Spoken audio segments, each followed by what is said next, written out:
O seguinte é All Tomorrow's Parties de William Gibson. Entón, primeiro, se non coñecedes a William Gibson é un escritor de ciencia ficción, aunque, isto queda un pouco máis desdibuixado con algunhas das súas novelas máis recentes. Fíxose famoso nos anos 80 por ser, quizás, o representante máis destacado do xénero cyberpunk, coa súa novela New Romancer. E despois diso seguiu escribindo durante moitos anos, escribiu varias series de novelas concatenadas, por exemplo, New Romancer, esa primeira novela exitosa que se convertiu no icono do xénero cyberpunk, foi o comezo dunha triloxía de novelas que se chaman moitas veces a triloxía do Sprawl, por ser o Sprawl unha especie de superconurbación dende Nova York a Atlanta, ou de Boston a Atlanta, o escenario no que tiñan lugar estas tres primeiras novelas fundamentalmente, nunha especie de futuro distópico non demasiado lonxano.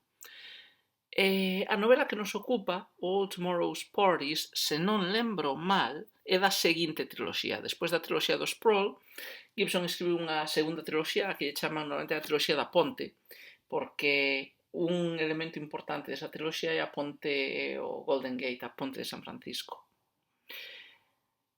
Neste caso, estas tres novelas están ambientadas nun futuro distópico tamén, pero un pouco máis recente que o futuro que se presenta na triloxía do Sprawl.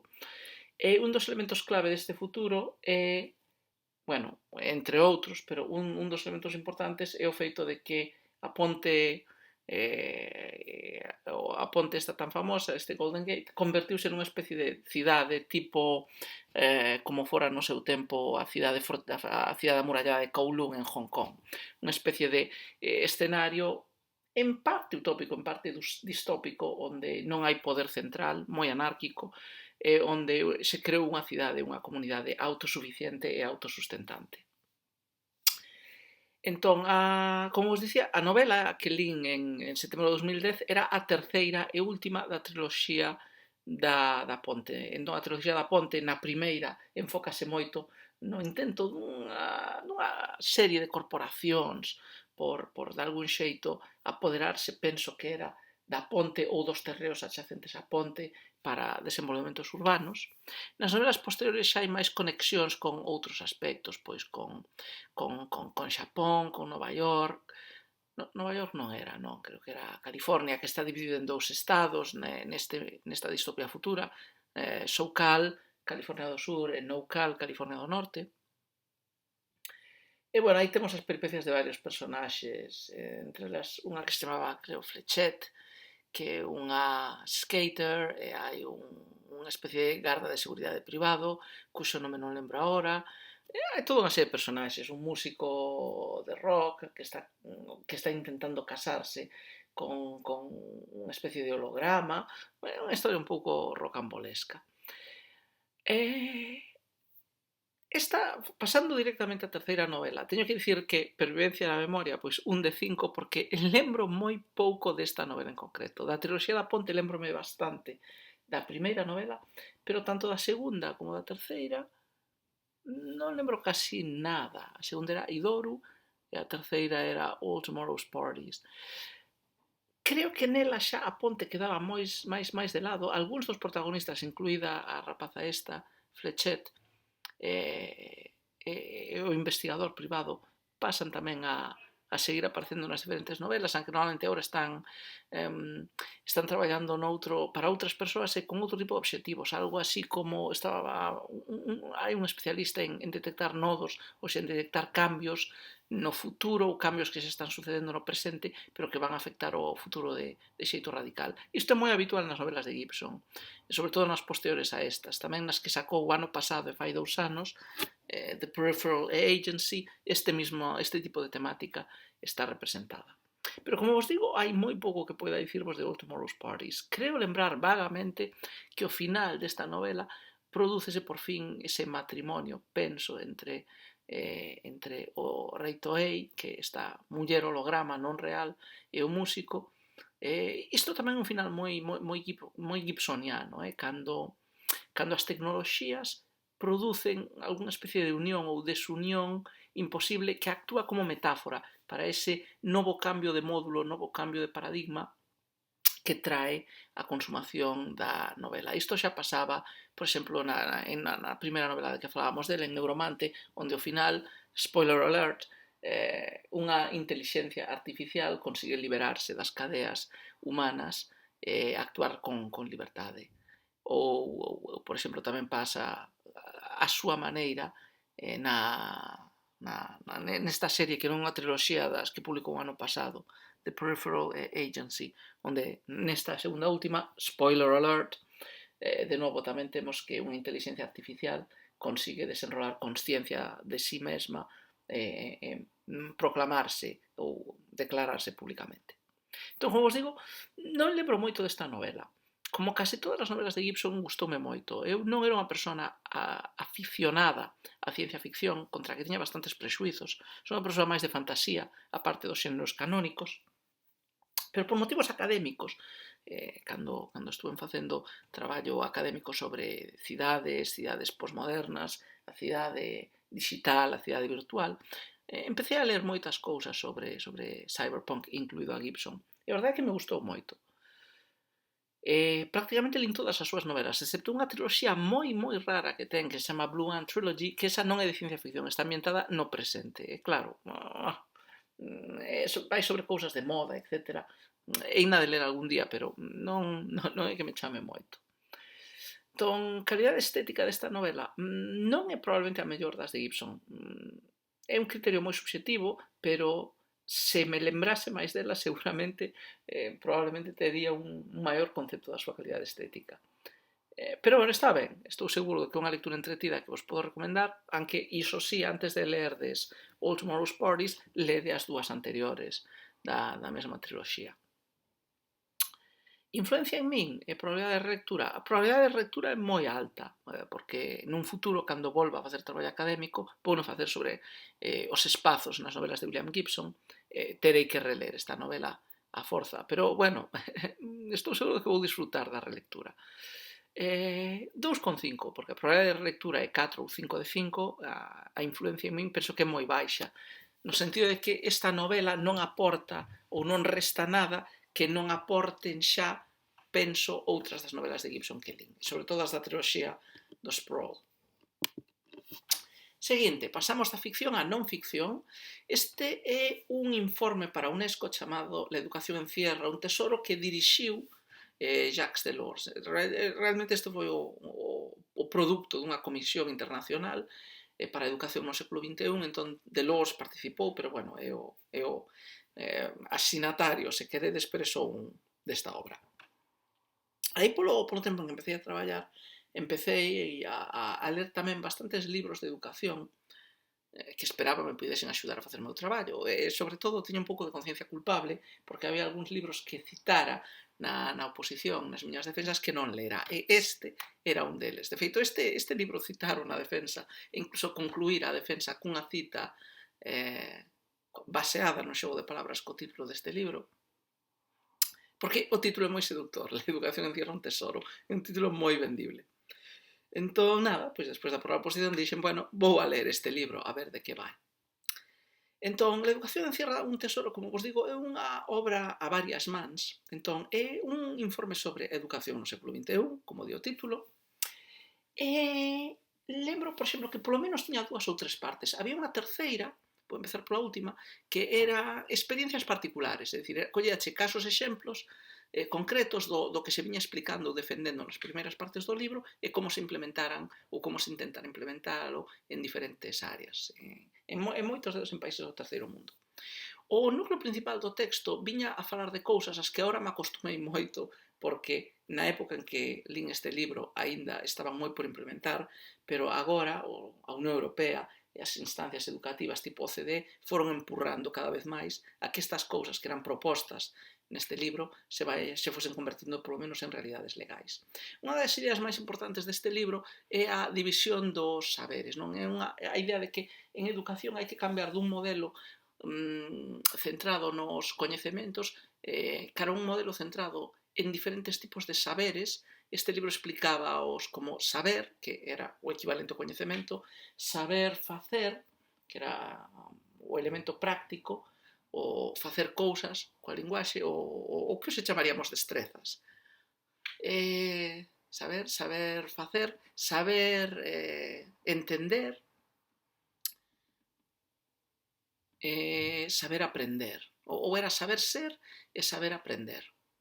Entón, é un modelo que despois tamén falaba de outras propostas do estilo de que había que traballar cara a educación para toda a vida, é dicir, romper con ese modelo de que a educación é durante un período breve despois acabase, senón que nunha sociedade do coñecemento os traballadores temos que estar formando do xeito continuo. Defendía propostas que me parecían interesantes, como a idea dun banco de tempo para que persoas que estivesen traballando pudesen coller un tempo libre, uns meses ou incluso un ano, para poder estudar e despois volver a incorporarse ao traballo. E creo que iso era o esencial. Como vos digo, moitas das ideas que están detrás deste libro xa están implementadas, por exemplo, na ensinanza de idiomas, onde penso que nas escolas de idiomas, por exemplo, non se traballa simplemente para ensinar conhecimentos, senón que se ensina o enfoque máis en destrezas ou en competencias, como se diría tamén. Incluso as actividades lingüísticas se dividen moitas veces con elementos inspirados neste esquema do libro Jacques Delors. No seu día, polo tanto, vedes, creo que me lembro de bastante do libro, non? Aunque no momento cando lín pareceume que as cousas que dicía eran simplemente utópicas e buenistas e que non tiñan moita aplicación, nin aí an ter na ensinanza, iso cambiou. Son consciente de que pouco a pouco, pensade, este libro lino fai 11 anos e debe estar publicado fai 20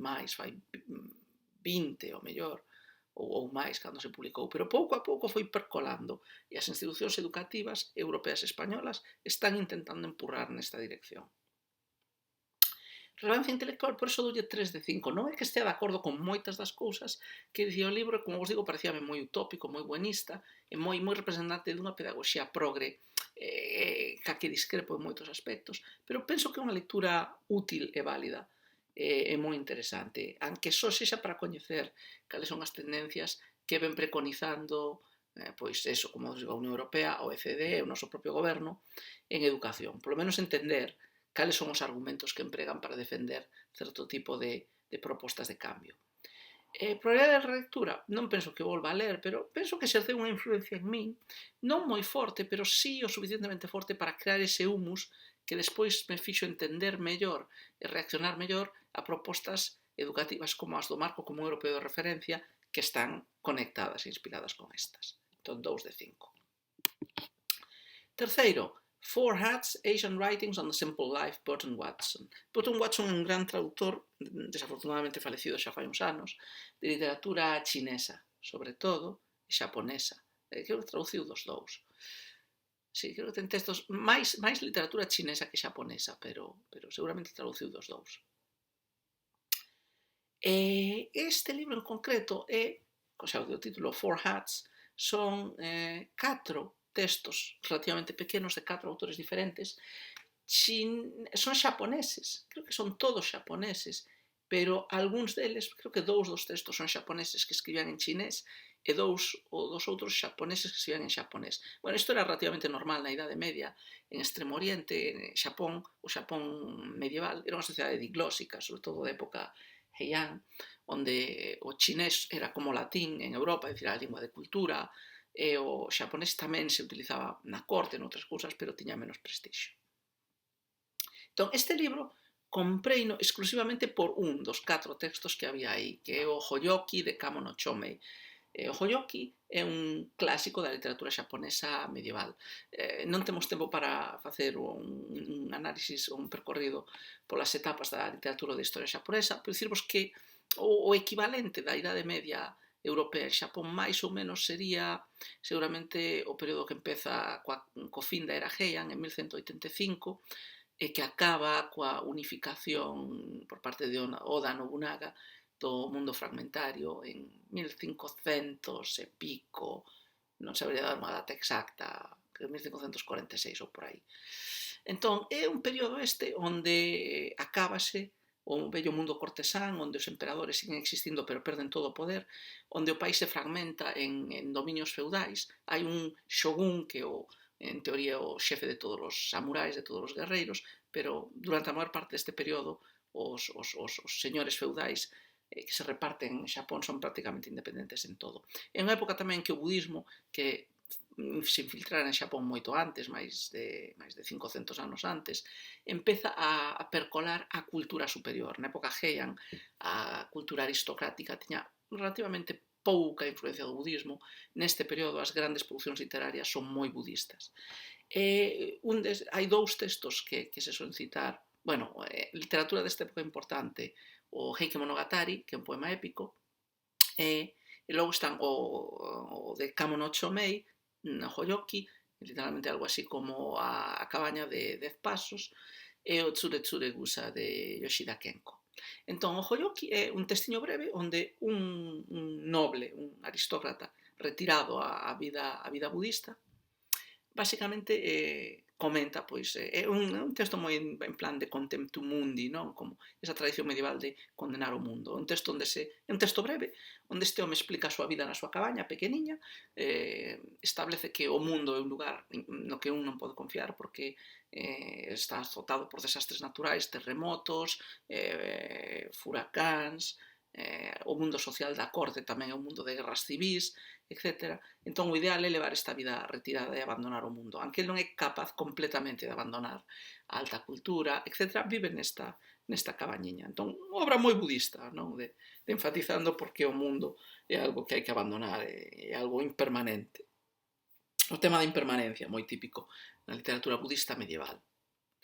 Entón, lembrome relativamente ben do Hoyoki, non me lembro tanto dos outros, ni siquiera me lembro dos autores. Creo que o primeiro texto está escrito por un tal Yoshishige no Yasutane, que era un cortesán xaponés, probablemente do século IX, que escribía en chinés. Tamén fala de un pabillón retirado que creou nunha das súas fincas. A tradición de a vida anacorética xa ven do mundo cultural chinés, aunque adquire esas resonancias budistas máis fortes en séculos posteriores na obra de Chomei. Os outros dous textos non me lembro, francamente, de quen os escribiu. O mellor incluso son de chineses e non son de xaponeses. Tería que miralo, pero non vou facer trampas agora.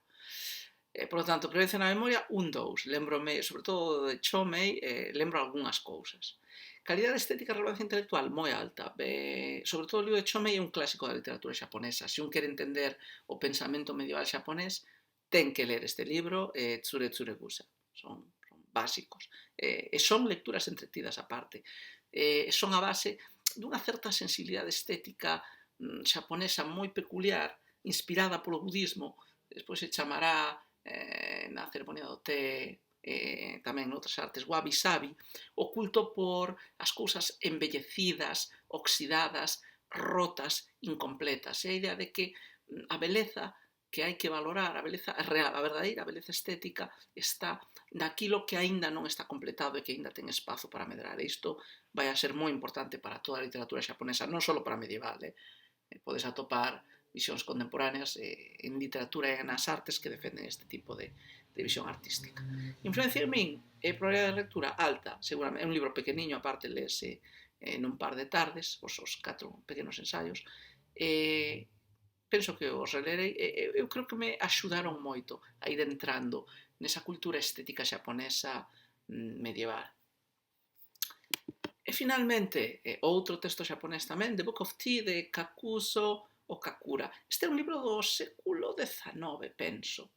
É o primeiro libro que casi todo o mundo chega cando queren aprender algo sobre Sado, a cerimonia do té xaponesa.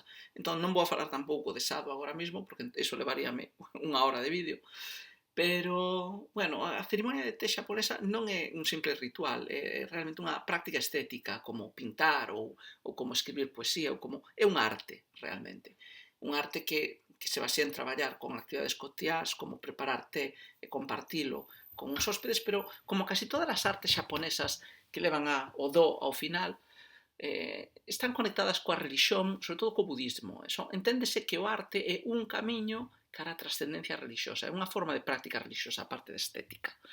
Entón, a ceremonia do té non moi coñecido en Occidente, pero este libro de Kakuzo o Kakura, que aparte está moi difundido, eu creo que é a primeira introducción, é unha boa introducción ao mundo ese da ceremonia do té. Explícache un pouco a historia, como nace, como chega o consumo de té a Xapón, como se ritualiza, como se convirte nunha forma de arte, cales son, ou cal é o seu practicante máis destacado, a súa tráxica historia. Entón, vou dar 3 de 5 en prudencia da memoria. Creo que me lembro bastante ben. Acababa precisamente o libro coa descripción da morte, do suicidio forzado de Sen no Rikyu por parte do Tenkajin, que o obligou a cometer o suicidio, o segundo dos grandes unificadores de Xapón no século XVI, Toyotomi Hideyoshi. Entón, creo que me lembro bastante ben dela, que, bueno, lín tantos libros sobre a ceremonia do té que me gustaría dicir que exactamente está sacado deste libro e non doutros. Era un libro moi sinxeliño, moi directo, dache unha idea moi superficial do tema, pero, bueno, é un bo entrante para o tema. Calidade estética ou relevancia intelectual, lese ben, eu diría, é un primeiro paso, pero sí, é un libro que recomendaría para calquera que queira empezar a familiarizarse con que é Sado, que é a ceremonia do té. Influencia sobre min? Diría 2 de 5. Non penso que vai a reler, pero foi a primeira lectura que me creou uns rudimentos mentais, unha base intelectual para entender o Sado e levoume a moitos outros libros. E con isto pechamos os libros do mes de setembro. O próximo vídeo pasará xa aos libros que lín en outubro de 2010.